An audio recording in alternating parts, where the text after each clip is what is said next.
Hey guys, HDV here, and welcome back to another Pokemon Sun and Moon video. Now in today's video we're going to be taking a look at 5 new Pokemon movesets that make absolutely no sense in Pokemon Sun and Moon. Of course, in previous games we have had other Pokemon such as Ghastly learning moves such as Fire, Ice and Thunder Punch which just don't seem to make sense, and with Sun and Moon there are a couple more Pokemon as well they learn moves that they just shouldn't, whether it's by the design of the Pokemon and the move that just don't seem to go together, or you just would never see a Pokemon using that move. I've come across 5 Pokemon in Sun and Moon who just learn new moves that just don't seem to fit with their actual, design. So of course, if you know of any other Pokemon in Sun and Moon that learn moves that you don't believe should have learned them, then please leave them in the comment section below after watching the video. I'd love to see if you guys have come across any other Pokemon who just don't seem to, who shouldn't have just been learning the moves that they should have been.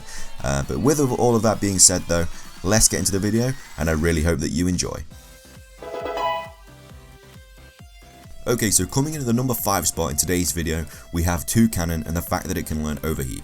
Now before we get into any arguments, I understand the fact that Toucannon's beak does, give off heat, hence why he can learn Beak Blast, and if you hit him whilst he's using Beak Blast and you get burnt, I understand that, that's fair enough, life happens. But the fact with the fact that it can earn Overheat is, like, using Overheat is when you literally, the Pokemon just engulfs flames from its, mouth and, just fires them at from its body and just fires them at its opponent. And this is a bird, and it's not a fire type bird, it's just a normal and flying type bird. So unless this bird can literally spit fire from its, body and literally create flames in its body, I can't really see how it can learn Overheat. Like I said, I understand that its beak gets hot, but the beak, you wouldn't be firing off an Overheat from your beak, I guess. So to me, I feel just like it should have at least been a fire typing, but then we already have Talonflame, so I understand why they didn't do that.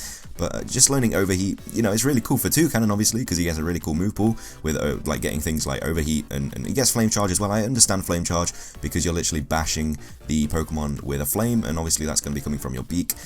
But Overheat, I just feel like you literally have to be getting that fire from somewhere, and you can't really be firing off fire from your beak if it's it's a beak, you know what I mean? I don't know, just to me though, it doesn't feel like this Pokemon could learn Overheat. But like I said, it's cool that it does because it gets a really cool move pool because of it. But for me, Toucannon just shouldn't have learned Overheat. Like, it's cool that it got Beak Blast and Flame Charge, but it should have probably just stopped there.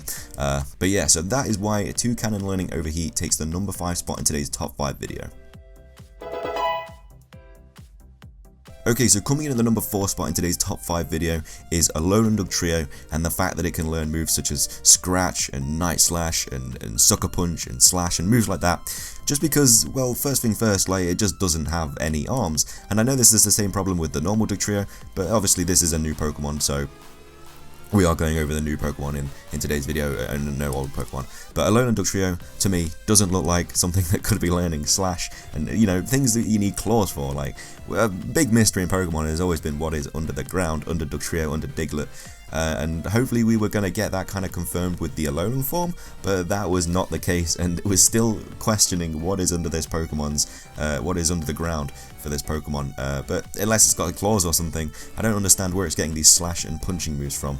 It just doesn't really make sense. It also gets moves like Shadow Claw as well. So this Pokemon is clearly hiding something because it's using it to attack the opponent. So now, I guess the Steel typing helps, and it makes it make a little bit more sense, just because Steel is hard, and you can cut yourself on Steel and stuff like that. You know what I mean? But from what we're seeing, it doesn't really look like it would be able to give off a slashing type move or a punching type move or something like that. So yeah, for those reasons, Alolan Dugtrio does take the number 4 spot in today's top 5 video. Okay, so coming in at the number 3 spot in today's top 5 video is Wishiwashi Solo Form learning Earthquake. Now this one is kind of just on the list just because it's just funny, like how it can learn Earthquake. Like, this little fish with its awful stat total of 175 can learn a move like Earthquake, where you shake the ground and literally attack your opponent by just shaking the ground really hard.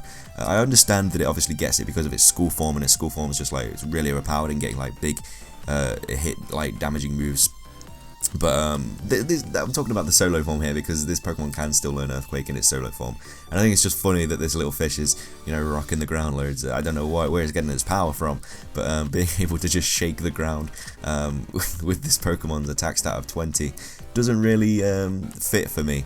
It also does learn moves such as like Double Edge as well, which is just kind of funny to think about, just a fish just kind of flopping at your opponent, trying to use Double Edge and obviously doing no damage because it is such a bad Pokemon.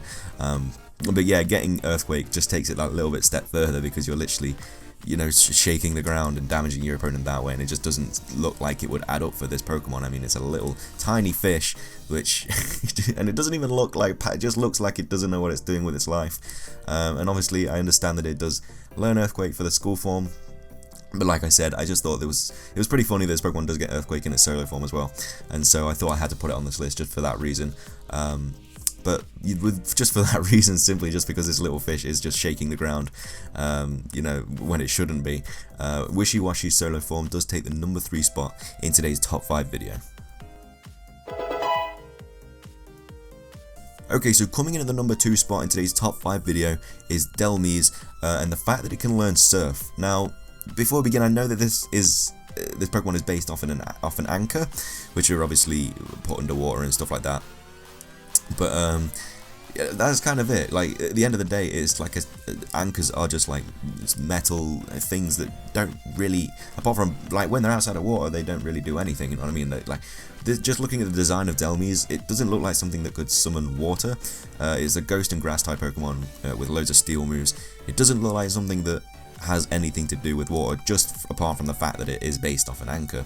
It also gets Whirlpool as well, and Rain Dance as the other moves, water type moves it gets. But Surf's kind of taking it that step further because you're literally summoning like a crashing wave of water, and this Pokemon doesn't look like it would be able to do that because it's a grass type and it's an anchor, which just does have, like, you know what I mean, water is just coming out of nowhere. So for those reasons, I love the design of Delmise, don't get me wrong, but it does get a really cool move pool as well, getting moves like Heavy Slamming and Giga Drain and Gyro Ball and stuff like that. But getting the access to Surf just doesn't really make sense to me. Obviously a lot of you guys may disagree with most of the Pokemon on this list, but you can probably see where I'm coming from with a couple of them.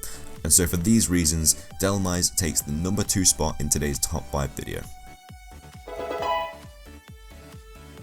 Okay, so finishing things off and claiming the number 1 spot in today's top 5 video is Drampa and the fact that it can learn Fly.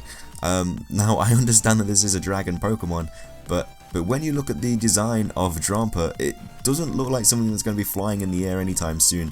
Its body looks really like long and tangly, and the fact that it's like, if you call them wings, I don't know, arms or anything, they don't look in proportionate to its body. Doesn't look like it'd be able to hold up its like long flailing neck, and that's really all it's got going for it, to fly. So I think it's a bit funny this Pokemon also gets the ability Cloud9, just because it like that. I just thought that was a little bit funny anyway. But yeah, it gets fly through leveling up as well. It's not even a TM, it actually learns Fly. So I can't really picture this Pokemon flying in the air, just because all I could imagine was its neck just flailing around in the air, like just in the wind, not being able to control it because its neck is so long. I understand it getting moves such as like Hurricane and stuff, because you know you can be on the ground to use something like Hurricane, but flying, you're literally needing to lift yourself off the ground and fly through the air and at your opponent, and this Pokemon just doesn't look like it would be able to do that. But that's just me, just because of the design, just because I literally just get an idea of the neck just flailing around in the air. But yeah, that is just, I don't know, it just doesn't make sense to me. But for those reasons though, that is why Drampa takes the number 1 spot in today's top 5 video. But with that, wraps up this video. I really hope you enjoyed it as much as I did making it. If you did enjoy the video, then please leave a like, I'd really appreciate it. Like I said at the start of the video, I would also love to hear your guys' opinions too on this subject, so be sure to leave them in the comment section below. I do have a couple top 5s coming onto a screen in a second, so be sure to give them a watch if you have the time, and also subscribe if you like my content. But that is everything from me though, so thanks for watching guys, have an amazing day, and I'll see you in the next video.